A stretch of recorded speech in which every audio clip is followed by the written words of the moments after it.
తిరిగి బీసీఎన్ న్యూస్కి స్వాగతం. క్రిప్టో కరెన్సీలో మంచి లాభాలు వస్తాయని నమ్మించి కొరగాని కార్తిక్, రూపేష్ అనే వ్యక్తులు క్రిప్టో ఇంపల్స్ అనే టెలిగ్రామ్ ద్వారా లక్షల రూపాయలు వసూలు చేసి మోసం చేశారని బాధితులు ఆవేదన వ్యక్తం చేశారు. చిట్టినగర్లో ఏర్పాటు చేసిన విలేకరుల సమావేశంలో తన బాధను వెళ్లబోసుకున్నారు. 8 నెలలుగా డబ్బులు ఇవ్వకపోవడంతో మోసపోయామని అన్నారు. అడిగితే డబ్బులు రావని చెబుతున్నారని, తమకు న్యాయం చేయాలని కోరారు. కొరకాని రూపేష్ అని, కొరకాని కార్తిక్ అని నాకు ఇద్దరు ఫ్రెండ్స్ అండి, కాలేజ్ ద్వారా పరిచయం. వీళ్ళు పలానా ప్లాట్ఫామ్ అంటే క్రిప్టో కరెన్సీ యూజ్ చేసుకొని ట్రేడింగ్ అండ్ కాయిన్ లాంచ్ చేస్తున్నాము. ఆ ప్లాట్ఫామ్లో ఇన్వెస్ట్ చేస్తే మీకు ఇంత రిటర్న్స్ వస్తాయి, ఇలా అవుతుంది అని చెప్పి నన్ను దగ్గరుండి మొత్తం చూపించి ఆల్రెడీ జరిగినవి కూడా చెప్పి, ఇలా ఇన్వెస్ట్ చేయండి మీకు రిటర్న్స్ అనేవి మేమే చూసుకుంటాము, మేమే ఓనర్స్ కాబట్టి అంతా పూచి మాదే అని చెప్పారండి. దాని అన్నీ చూసుకొని బ్యాక్గ్రౌండ్ వెరిఫికేషన్, అంటే బ్యాక్గ్రౌండ్ వెరిఫికేషన్ ఫ్రెండ్స్ కాబట్టి బ్యాక్గ్రౌండ్ వెరిఫికేషన్ ఏముండదు కాబట్టి నా నమ్మకం ఇచ్చారు కాబట్టి నేను ఇన్వెస్ట్ చేశానండి. ఇన్వెస్ట్ చేసిన తర్వాత ఏదైతే ప్లాట్ఫామ్లో ఇన్వెస్ట్ చేశానో ఆ ప్లాట్ఫామ్లో మనీ ఇరుక్కుపోయినాయి. అవి బయటికి తీయాలని టైం పట్టిద్ది, ఆర్పిసి ఇష్యూస్ అని చెప్పి, ఈ ఇష్యూస్ అని చెప్పి ఇరుక్కుపోయినాయి. కొంచెం సమయం వెయిట్ చేయాలని చెప్పి 2 నెలలు అలాగే దాటుకుంటూ వెళ్ళిపోయారండి. ఇప్పటికి 8 నెలలు ఏంటంటే పెట్టి నాకు దాంట్లోంచి అమౌంట్ అయితే రావట్లేదు. ఫస్ట్ 2 సార్లు విత్డ్రా చేసి చూపించారు, దాని తర్వాత అమౌంట్ అనేది ఇప్పుడు దాకా రూపాయి అనేది వెనక రాలేదు. అది ఏమని అడుగుతుంటే ఆగండి, వెయిట్ చేయండి అని చెప్పి అంటున్నారండి. మిగతా వీళ్ళు క్రిప్టో ఇంపల్స్ అని చెప్పి ఒక గ్రూప్ ఒకటి టెలిగ్రామ్ ద్వారా రన్ చేస్తున్నారండి. ఆ రన్ చేసే గ్రూప్లో ఎవరైనా కానీ దీని గురించి అడుగుతుంటే వాళ్ళని అకౌంట్ బ్లాక్ చేయడం, డిలీట్ చేయడం, ఆ గ్రూప్లోంచి బయట దోసేయడం చేస్తున్నారండి. ఒకవేళ ఎవరన్నా పెద్ద వాళ్ళు ఇన్వెస్ట్ చేసిన వాళ్ళు ఉన్నా కానీ వాళ్ళని బయటకు వచ్చి మాట్లాడితే మాత్రం దానికి ప్రూఫ్లు లేవు, అది లేవు, మీరు వెయిట్ చేయాలి, లేదంటే అమౌంట్ పోయినట్టే అన్నట్టు మాట్లాడుతూ ముందుకు తీసుకెళ్తున్నారండి. సార్, నేను ఈ ఇష్యూ ఎందుకు రిజాల్వ్ అవ్వట్లేదని చెప్పి అడుగుతున్నా. ఆ ఇష్యూ రిజాల్వ్ అవ్వడానికి టైం పట్టిద్ది, దానికి సంబంధించిన టీము ఇంకా దాని మీద వర్కౌట్ చేస్తున్నారు, అది ఇది అని చెప్తున్నారు కానీ దీని గురించి అప్డేట్ అయితే ఇవ్వట్లేదు.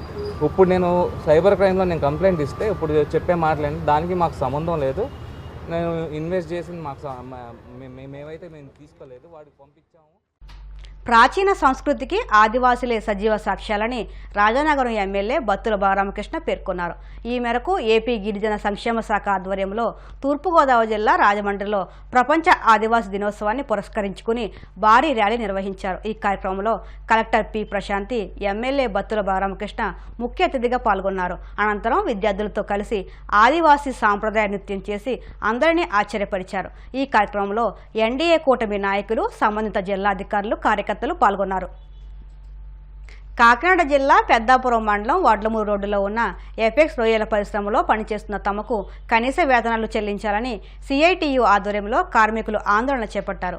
వేతనాల పెంపు కోసం మహిళా కార్మికులు చేస్తున్న ఆందోళనకు సిఐటియు పెద్దాపురం మండల కమిటీ తరపున మద్దతు తెలుపుతూ కంపెనీ గేటు ముందు కార్మికులు నిరసన తెలిపి అనంతరం ఆర్డీఓకు వినతి పత్రం అందజేశారు. ఈ సందర్భంగా సిఐటియు జిల్లా కార్యదర్శి డి క్రాంతికుమార్ మాట్లాడుతూ పరిశ్రమలో ప్రస్తుతం మహిళా కార్మికులకు 330 రూపాయలు ఇస్తున్నారని, అధికారులు వచ్చినప్పుడు తనిఖీల్లో రోజుకు 600 వేతనం ఇస్తున్నట్లు చెబుతున్నారని, ఇది అంతా అబద్ధమని తెలిపారు. వేతనంతో కూడిన వారాంతపు సెలవులు అమలు చేయాలని, కార్మికుల సమస్యల పరిష్కారానికి అధికారులు చొరవ చూపాలని ఆర్డీఓకు విజ్ఞప్తి చేశారు.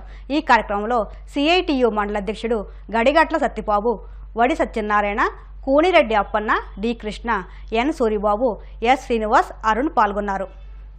అమలు చేయాలి, పిఎఫ్ ఈఎస్ఐ అమలు చేయాలి, జిందాబాద్ జిందాబాద్, సిఐటియు జిందాబాద్. పెద్దాపురం మండలంలో వడ్లమూరు రోడ్లో ఉన్నటువంటి ఎఫెక్స్ కంపెనీలో అనేక సమస్యలతో కార్మికులు సతమతం అవుతున్నారు. ఈరోజు ఉదయం మహిళా కార్మికులు వేతనాలు పెంచాలని చెప్పి ఆందోళన చేశారు. గేటు బయట వాళ్ళందరూ లోపల తీసుకెళ్లి చర్చలు జరుపుతున్నామని చెప్పి యాజమాన్యం చెప్తుంది. ఇప్పటికే కార్మికులు అనేక సార్లు గేటు ముందు ఆందోళన చేశారు, మా సమస్యలు పరిష్కారం చేయండి అని చెప్పి. సమస్యలు పరిష్కారం చేయడానికి మాత్రం ఎటువంటి చొరవ కూడా యాజమాన్యం చూపడం లేదు. 300 రూపాయల నుంచి ఇంకొక 30 రూపాయలు వేతనం పెంచి 330 రూపాయలు వేతనం ఇస్తున్నారు. కానీ మేము 400 వేతనం ఇస్తామని చెప్పి ఇలా కంపెనీలోకి తీసుకున్నారు. ఈ రోజు కూడా 330 రూపాయలతోటే పనిచేయాల్సిన పరిస్థితి వచ్చింది. రెండోది, ఎవరైనా బయట నుంచి వచ్చినప్పుడు, ఎంక్వైరీకి వచ్చినప్పుడు మేము 600 రూపాయలు మీకు వేతనం ఇస్తున్నాము, పాలు గుడ్డు ఇస్తున్నామని అని చెప్పండి అని చెప్పి యాజమాన్యం వీళ్ళకి చెప్తా ఉంది. అంతేకాకుండా ఒకవేళ అలా చెప్పకపోతే మిమ్మల్ని ఉద్యోగాలను తీసేస్తామని చెప్పి యాజమాన్యం మరీ మొండిగా చెప్తుంది, బెదిరింపులకు కూడా పాల్పడుతుంది. రెండు, వీళ్ళెవరికి కూడా వారాంతపు సెలవులు లేవు. ఏ రోజు పని చేస్తే ఆ రోజే వేతనం ఇచ్చే పరిస్థితి కనబడుతుంది. కార్మిక చట్టం ప్రకారం వారంలో 26 రోజులు 30 రోజులకి 26 రోజులు పనిచేయాలని చెప్పి నెలలో ఉన్న 30 రోజుల పాటు పనిచేయాల్సిందని చెప్పి యాజమాన్యం చెప్తా ఉంది. ఇది అత్యంత దుర్మార్గం. తక్షణం కార్మికుల సమస్యలు పరిష్కారం చేయాలని చెప్పి సిఐటిగా మేము కోరుతా ఉన్నాం. పిఎఫ్ఈఎస్ఐ అమలు చేయాలా. పిఎఫ్ఈఎస్ఐ అమలు చేయడంతో పాటుగా కార్మికులకి సిఎల్స్ ఈఎల్స్ కూడా ఇవ్వాలని చెప్పి మేము కోరుతున్నాం. మహిళలకు భద్రత కల్పించాలి. పని గంటలు కూడా 8 గంటలు పని దినం అని చెప్పి వాళ్ళతో రమ్మని చెప్పి ఈరోజు 10-11 గంటలు కూడా పని చేయించుకుంటున్నారు. ఎక్కడో దూర ప్రాంతం నుంచి ఇక్కడికి వచ్చేసరికి 2 గంటల ముందు బయలుదేరుతున్నారు. ఇక్కడ పని 1 గంట అదనంగా అయిన తర్వాత ఇంటికి వెళ్ళడానికి ఇంకో 2 గంటలు పట్టే పరిస్థితి కనబడుతుంది. అందుకని కార్మికుల సమస్యలు తక్షణం పరిష్కారం చేయాలని చెప్పి కోరుతా ఉన్నాం. లోపల వలస కార్మికులు కూడా అనేక మంది ఈరోజు హాస్టల్లో లోపల అనుమతులు లేకుండా హాస్టల్ నడుపుతా ఉన్నారు. లోపలి కార్మికులు అందరూ ఉన్నారు. వాళ్ళందరూ కూడా న్యాయం చేయాలని చెప్పి మేము సిఐటిగా డిమాండ్ చేస్తున్నాం. మోదీ ప్రభుత్వం అనుసరిస్తున్న కార్పొరేట్ అనుకూల విధానాలపై మరో పోరాటానికి సిద్ధమవ్వాలని సిఐటియు పిలుపునిచ్చింది. ఈ నేపథ్యంలో Kakinada main road head post office వద్ద ధర్నా నిర్వహించారు. ఈ కార్యక్రమాన్ని ఉద్దేశిస్తూ సిఐటియు కాకినాడ జిల్లా అధ్యక్షులు దువ్వ శేషబాబ్జీ, ప్రధాన కార్యదర్శి చెక్క రాజ్ కుమార్, కోశాధికారి మలకా రమణ మాట్లాడుతూ 10 ఏళ్ల కాలంలో మోడీ అనుసరించిన కార్పొరేట్ అనుకూల విధానాలు భారతదేశంలో పేదరికాన్ని పెంచిందని, నిరుద్యోగం పెద్ద ఎత్తున పెరిగిందని ఆందోళన వ్యక్తం చేశారు. బంగ్లాదేశ్లో ప్రజలు ఎలాంటి సంక్షోభాన్ని ఎదుర్కొంటున్నారో అలాంటి పరిస్థితులే భారతదేశంలో మోదీ ప్రభుత్వం సృష్టించిందని అన్నారు. కార్మిక వ్యతిరేక చట్టాలను రద్దు చేసి కనీస వేతనం చెల్లించాలని డిమాండ్ చేశారు. ఈ కార్యక్రమంలో సిఐటియు జిల్లా నాయకులు, ప్రజా సంఘ సభ్యులు పాల్గొన్నారు. దేశవ్యాప్తంగా సిఐటియు నిరసన కార్యక్రమాన్ని పిలుపునిచ్చింది. 1942లో ఇదే రోజున మహాత్మా గాంధీ పిలుపునిచ్చారు. ఈ దేశంలోంచి బ్రిటిష్ వాళ్ళు బయటికి వెళ్ళిపోవాలి, అది పిలుపు. ఈరోజు మేము ఇచ్చిన పిలుపు ఏంటంటే కార్పొరేట్ కంపెనీలు ప్రజలను దోచుకు తింటున్నాయి, ప్రజలను విడిచిపెట్టాలని చెప్పి కోరుతున్నాం. కార్పొరేట్ కంపెనీలకి పూర్తి పట్టాసుదారుడి కింద తయారయ్యాడు నరేంద్ర మోడీ. ప్రజల మీద జిఎస్టీ రోజు రోజుకి పెంచుకుంటూ పోతున్నాడు. అదే జిఎస్టీని కార్పొరేట్ కంపెనీలు లక్షల కోట్ల రూపాయలు బకాయి పెడితే వాళ్ళు అడగడానికి కూడా ధైర్యం లేదు. నరేంద్ర మోడీకి ధైర్యం లేదు, చంద్రబాబు నాయుడుకి ధైర్యం లేదు. ఇద్దరు జడిసిపోతూ ఉన్నారు. ఎందుకో గవర్నమెంట్ ఏం చెప్తుంది, మేము నిరుద్యోగాన్ని రూపుమాపుతూ ఉంటున్నారు. నిరుద్యోగాన్ని ఎలా రూపుమాపుతారు? 18 లక్షల ప్రభుత్వ ఉద్యోగాలకి అడిగే పెట్టుకుంటే నిరుద్యోగాన్ని రూపుమాపగలుగుతారా? అందుకని ఈ ప్రభుత్వం అర్థం చేసుకోవాల్సిందంటే ఏదేదో మాట్లాడితే వెళ్ళిపోతుంది. ఈ దేశాన్ని, దేశ ప్రజల్ని, మూలుగుల్ని పీల్చివేస్తూ ఉన్నారు. వాళ్ళ అడుగుజాడల్లో మోడీ నడుస్తున్నారు. ఆ మోడీతోటి చంద్రబాబు నాయుడు, జనసేన జతకట్టి తిరుగుతూ ఉన్నారు. దేశవ్యాప్తంగా 18 లక్షల ప్రభుత్వ ఉద్యోగాల పోస్టులు ఖాళీ ఉన్నాయి. వాటిని నింపాలని కోరుతున్నాం. ఏటికి ఏడాది జిఎస్టీ పన్ను పెంచుకుంటూ పోతూ ఉన్నారు. కార్పొరేట్ కంపెనీలు 6 లక్షల కోట్ల రూపాయలు జిఎస్టీ పన్ను బకాయి ఉంటే ఇంతవరకు వాళ్ళని అడిగే ధైర్యం కూడా ఈ గవర్నమెంట్కి లేదు. అందుకని వీటన్నిటికీ వ్యతిరేకంగా ఫైట్ ఇస్తున్నాం. ఒక్కొక్క ఎమ్మెల్యే 2 లక్షల రూపాయల వేతనం తీసుకుంటున్నాడు. ఒక్క 25,000 కనీస వేతనం కార్మికులకి ఇవ్వమంటే స్టోరీలు చెప్తూ ఉన్నారు. ఇదివరకు చెత్తపన్ను ఉండేసింది ఏపీ స్టేట్లో, దాన్ని చంద్రబాబు నాయుడు గారు ఆపించేశారు. సంతోషంగా ఊపిరి పీల్చుకునే అంతసేపు ఆగలేదు. ఇప్పుడు ఒక పైలట్ ప్రాజెక్ట్ అట పిఠాపురంలో మొదలెడుతున్నారు. మొత్తం నియోజకవర్గం అంతా కూడా చెత్త పన్ను వసూలు చేస్తూ ఉంటున్నారు. జగన్మోహన్ రెడ్డి చెత్త పన్ను 30 రూపాయలు పెట్టాడు. ఇప్పుడు పవన్ కళ్యాణ్, చంద్రబాబు నాయుడు కలిపి 90 రూపాయలు పెడుతున్నారు. అంటే 3 రెట్లు ఎక్కువ. ఇంటికి మొన్న కడుతున్నాం కదా, దాంట్లో చెత్త పన్ను ఉంది కదా, మళ్ళీ ఇంకోసారి చెత్త పన్ను ఏంటి? చంద్రబాబు నాయుడు గారు ఇప్పుడు స్టేట్ హైవేస్ అన్నిటి మీద రోడ్ ట్యాక్స్, రోడ్డు అలా టోల్ గేట్ పన్ను వసూలు చేస్తానంటున్నారు. ఆల్రెడీ ప్రతి మోటార్ సైకిలిస్ట్ కూడా లైఫ్ ట్యాక్స్ కడుతున్నాడు. దాంట్లో రోడ్డుకి ట్యాక్స్ ఉంటుంది. ప్రతి ఆటో వాళ్ళ 4 వీలర్స్ అందరూ కూడా వాళ్ళందరూ కట్టేటువంటి పన్నులో రోడ్ ట్యాక్స్ ఉంటుంది. ఒకసారి రోడ్ ట్యాక్స్ కట్టిన తర్వాత మళ్ళీ హైవే మీద టోల్ గేట్ ఏంటి? జగన్మోహన్ రెడ్డి మీద అసంతృప్తి రావడానికి 2 ఏళ్ళు పట్టింది. చంద్రబాబు నాయుడు మీద అసంతృప్తి రావడానికి 3 నెలల మించి కూడా పెట్టేటట్టుగా లేదు. అటు ఆయన, ఈయన విధానాలని పునఃపరిశీలన చేసుకోవాలి, తక్షణం విత్డ్రా చేసుకోవాలని చెప్పి కోరుతూ national institute of loco motor disabled సంస్థ అందిస్తున్న బ్యాటరీ ట్రైసైకిల్ను దివ్యాంగులు సద్వినియోగం చేసుకోవాలని డిఆర్డిపి ప్రాజెక్ట్ డైరెక్టర్ శ్రీరామణి సూచించారు. కాకినాడ రూరల్ మండలం రమణయ్యపేట గ్రామం రాయుడుపాలెంలోని ఉమా మనోవికాస కేంద్రంలో national institute of locomotor disabled సంస్థ ఆధ్వర్యంలో దివ్యాంగులకు బ్యాటరీ ట్రైసైకిల్స్, వీల్ చైర్స్ వంటి పలు ఉపకరణాలు పంపిణీ చేశారు. కార్యక్రమానికి ఉమా మనోవికాస కేంద్రం అడ్మినిస్ట్రేటర్ నారాయణ రెడ్డి అధ్యక్షత వహించగా డిఆర్డీఏ పీడీ శ్రీరమణి ముఖ్య అతిథిగాను, disable welfare assistant director Patamsetti Narayanamurthy విశిష్ట అతిథిగాను హాజరయ్యారు. ఈ సందర్భంగా వక్తలు మాట్లాడుతూ ప్రభుత్వం 86 మంది దివ్యాంగులకు అందించిన బ్యాటరీ ట్రైసైకిళ్లను లబ్ధిదారులు సద్వినియోగం చేసుకోవాలని అన్నారు. అనంతరం అతిథులు డిఆర్డీఏ పీడీ శ్రీరమణి, పాటంశెట్టి నారాయణమూర్తి, ఆరూప్, అభిమన్యు, ఆరోగ్యాలను ఉమా మనోవికాస కేంద్రం యాజమాన్యం సాలువాలు కప్పి ఘనంగా సత్కరించింది. ఈ కార్యక్రమంలో ఉమా మనోవికాస కేంద్రం సిబ్బంది, బీఎడ్ విద్యార్థులు పాల్గొన్నారు. ఈ 86 మందికి ఎరస్ట్రాయిన్ జిల్లా అలాగే యానాంకి సంబంధించి 86 మందికి డిస్ట్రిబ్యూషన్ అనేది కొంచెం లేకుండా ఇది చాలా డిజర్వ్డ్, మీ అందరికీ చాలా అవసరమైన ఇన్స్ట్రుమెంట్ ఇది. Tricycle, battery operated tricycle, physical strain లేకుండా ఇండిపెండెంట్గా వర్క్ చేసుకోవడానికి.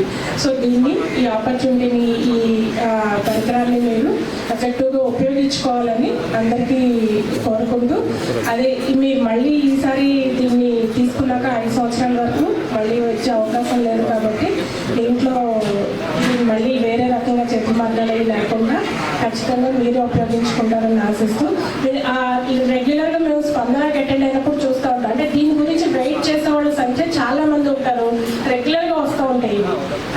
సో మీకు ఫస్ట్ లిస్ట్ డిజర్వ్ క్యాండిడేట్స్ కింద మీకు రావడం అన్నది చాలా మంచి అవకాశం కింద నేను అనుకుంటాను. దీన్ని కరెక్ట్గా ఉపయోగించుకుని తర్వాత మీతో ఎవరికైనా కావాల్సిన వాళ్ళు కూడా తెలియజేయండి. ఆల్రెడీ క్యాంప్స్ నిర్వహిస్తున్నాం కాబట్టి రేపటి వరకు అన్ని కాన్స్టిట్యున్సీ హెడ్ క్వార్టర్స్లలో నిర్వహించడం జరుగుతుంది. అలాగే డిజర్వ్ క్యాండిడేట్స్ అందరికీ ఈసారి తొందరలోనే, ఇప్పుడు కొంచెం లేట్ అయినా తొందరలోనే అందించాలని అందరూ అనుకోవడం జరుగుతుంది. బట్ వాళ్ళందరికీ కూడా కొంచెం లేట్ అయింది రావడం, అయినప్పటికీ చివరికి ఈరోజు వచ్చినాయి. అదేవిధంగా మన జిల్లాలో కూడా ఆల్రెడీ క్యాంపులు జరుగుతున్నాయి, అవి కూడా వస్తాయి.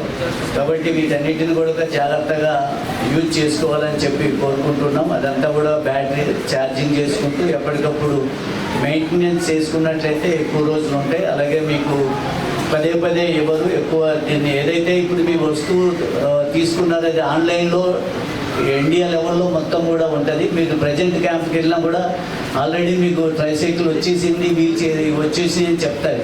ఇప్పుడు యూడిఐడి కార్డు ద్వారా ఆన్లైన్లో ఎప్పుడు తీసుకుంది, ఎక్కడెక్కడ తీసుకుంది అని చెప్పి క్లియర్గా ఉంటుంది. కాబట్టి వాటన్నిటిని కూడా శ్రద్ధగా వాడుకోవాలని కోరుకుంటూ, గౌరవ కలెక్టర్ గారు మనకి ప్రతి సోమవారం గ్రీవెన్స్ నిర్వహించేటప్పుడు దివ్యాంగులందరూ కూడా ఆ గ్రీవెన్స్కి వచ్చి మాకు ఈ పరికరం కావాలని, ఉపకరణం కావాలని ప్రతి సోమవారం గ్రీవెన్స్లో కొంతమంది వచ్చి పోవడం జరుగుతుంది.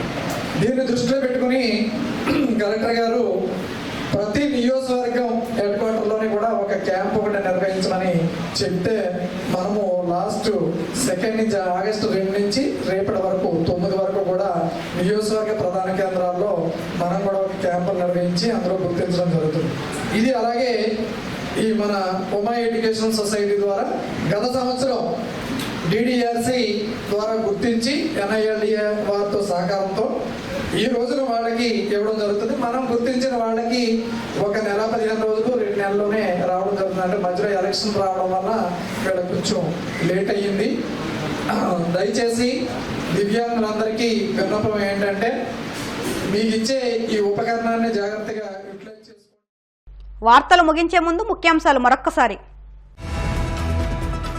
రైతులకు ధాన్యం బకాయిలు చెల్లించండి. నర్సాపురం మండలం చిట్టవరం వద్ద బైపాస్ను దిగ్బంధించిన రైతు సంఘాలు. కరపలో వైభవంగా శ్రావణ మాసం మొదటి శుక్రవారం సామూహిక వరలక్ష్మీదేవి వ్రతాలు శాస్త్రోక్తంగా నిర్వహించిన ఆలయార్చకులు గోపాలకృష్ణాచార్యులు. ఉపకరణాలను దివ్యాంగులు సద్వినియోగం చేసుకోవాలి. పిలుపునిచ్చిన దివ్యాంగుల సంక్షేమ శాఖ అసిస్టెంట్ డైరెక్టర్ నారాయణమూర్తి. ప్రాచీన సంస్కృతికి ఆదివాసీలే సజీవ సాక్ష్యాలు. ఆదివాసీ దినోత్సవంలో ముఖ్య అతిథులుగా హాజరైన ఎమ్మెల్యే బత్తుల, కలెక్టర్ ప్రశాంతి. ఈ వార్తలు ఇంతటితో సమాప్తం. మరిన్ని వార్తల కోసం BCN digital YouTube channel, Facebook పేజీని ఫాలో అవ్వండి. అప్డేట్ వార్తల కోసం ప్లీజ్ సబ్స్క్రైబ్.